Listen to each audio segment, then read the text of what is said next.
it's kind of what I would expect. I know it's an exaggeration, but if we pull all programs today, I think people would start helping each other tomorrow. But of course, first you'll have chaos. So I think that when it comes down to why are countries being pushed or pushing themselves to hate Muslims and vice versa, I mean, it's going to get you reelected in Iran if you let people burn American flags. You know, it's about having an enemy. It's like what you said with. It's one of the things that I wrote down, so it's kind of good to mention. Right, with the Shia and Sunni, they will come together to fight the outside threat.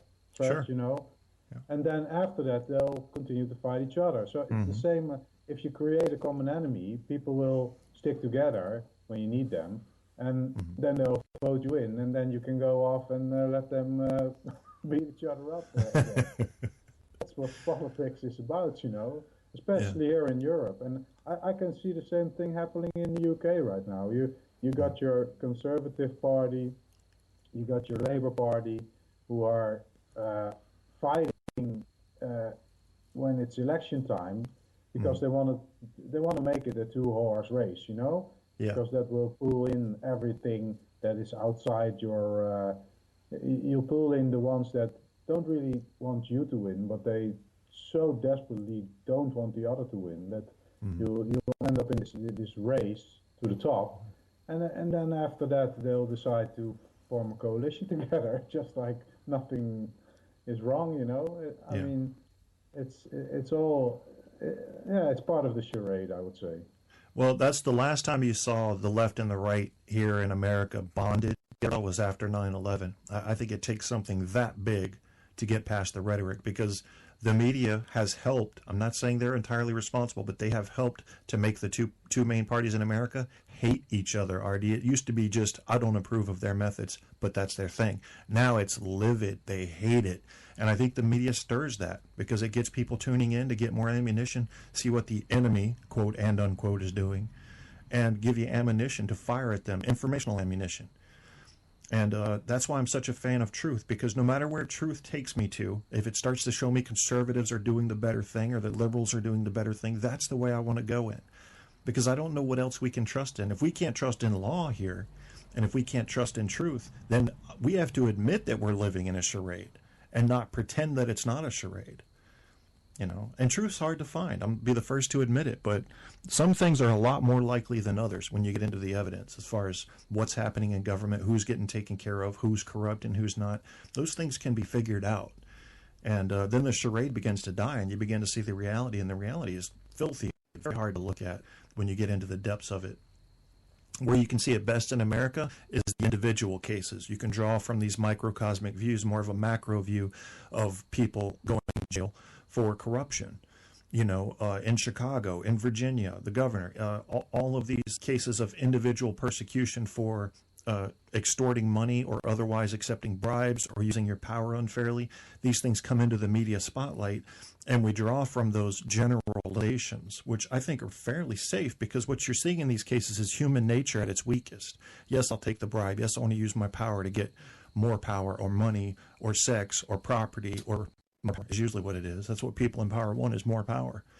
And like you said, the only thing that can unite a people that gets that divided is an outside incredible threat.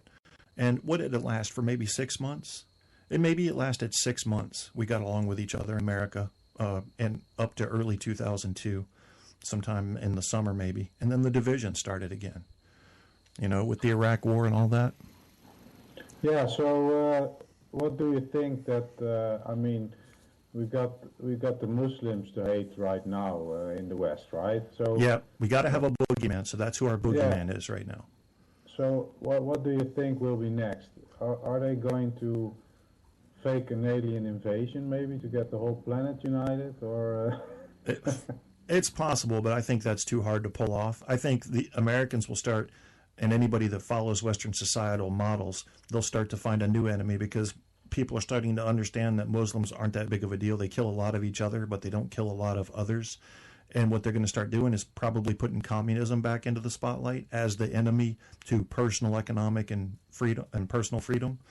And they'll either do that, or they'll put something in the enemy thing that's natural and uncontrollable, such as disease or solar storms, or they may start to use climate change, some people, to try to scare you into believing we need to unite against this enemy now. And I'm not sure how much of that is motivated from a uniting force and how much of it is motivated by distraction. Wag the dog. Show the people this threat over here so we can get away with what we're doing over there. I think that happens a lot. Yeah, I'm sure it does. But I do think that with the internet, and if you, for example, take Twitter as an example, you can't really say, okay, I'm going to tune into this topic right now and when it's happening and follow this Twitter feed, because it's too fast, So I think that it's going to be increasingly difficult to manage these events and ideas. I don't think that, I think one of the turning points was Syria, when everybody it was like in a day, we woke up in the morning and we were going to attack Syria, and right after lunch we decided not to, and it's something like an information loop that the internet provides that is making it increasingly hard to demonize a group. Sure, I think you get the big public might believe in, these Muslims are bad, but it's getting increasingly hard story out there, and not getting the rest of the story to follow it right after.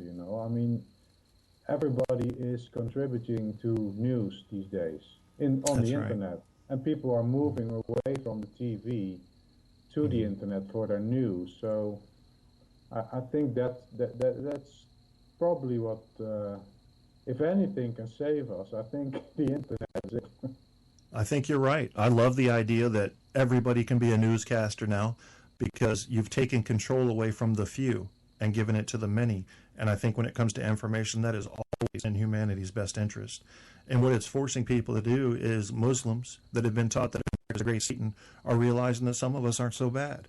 And we're learning, when we get to know them, that although they may be very faithful in their religion, they're not out to kill us. They're just out to do their thing. Most people in the Middle East could give a shit about America. They got their own problems. And we want to, that's part of America's problem. First of all, we want to demonize somebody so we can have the enemy in place. But we also assume they care about us. We're just another country. When it comes down to it, we may have a lot of influence, but that'll change. Countries rise and fall like waves in the ocean. They always have, they always will. Rome rose and fell. Every superpower in history has risen and fallen. America just happens to be the latest one that hasn't fallen yet. And I think we will. I hope we don't fall too far. But there's going to come a time when we're looking up at somebody, and that's just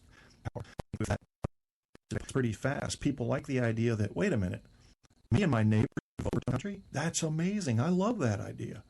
So I think that's going to spread. It sounds fair, it feels right.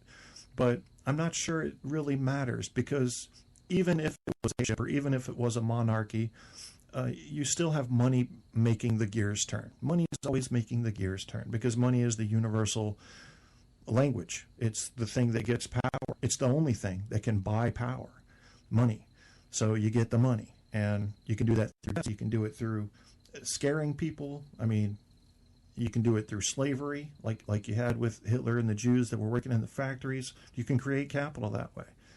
So I don't know. I don't know what to think about it all, except to say that I'm not afraid of globalization. I like the idea that we're getting in touch with our neighbors. And I like the idea that there might be a world court for criminal misconduct in wars. I think there should be. I think that's fair. And everybody says globalization is going to kill America. We're going to lose our identity. No, we're not. Nobody can tell us who to be or how to act, but everyone should be accountable for their actions if they're going outside of their own country to commit them. And we need some kind of authority out there to say who's doing right and wrong, and we should all be able to vote on that in a kind of a UN way, I think. Well, that's the thing. I don't. That's the particular thing I don't get about patriotism. You know, I mean, how can you be proud of something you had absolutely nothing to do with? I mean, I can be proud. Say that maybe Dutch people are the nicest people in the world. Mm-hmm. I could say that I'm proud to be in a place where people are nice, but I couldn't say like I had anything to do with it because I could have been born in Iran and I'd be burning the Dutch flag right now, along with the American and the French and the UK flag. You know, I Yep. mean, it's so.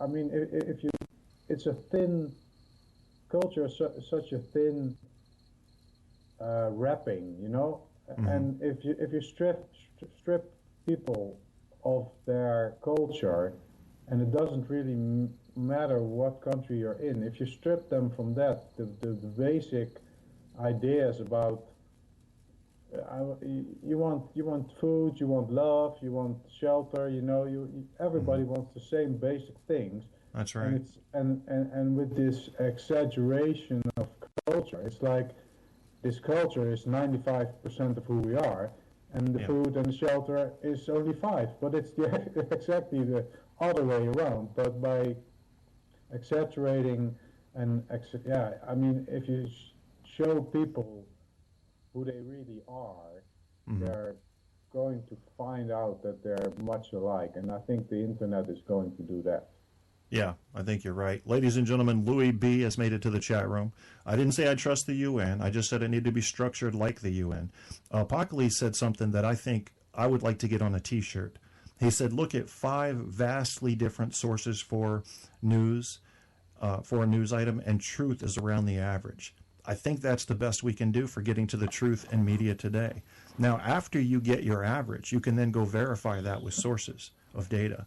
But you might as well just take 5, take everything from Al Jazeera to MSNBC to Fox to the BBC to, I don't know, Australian Times, and average the topic, if it's big enough to get covered in all of those venues, average the vibe, the feeling, the overall conclusions from those together, and you'll be close to the truth probably. That's my guess. So Louis B. says children have been subjugated to rape and prostitution by United Nations peacekeepers in Haiti and Liberia. That is true, Louis B., and not just there, but also in certain African countries. It's happening right now.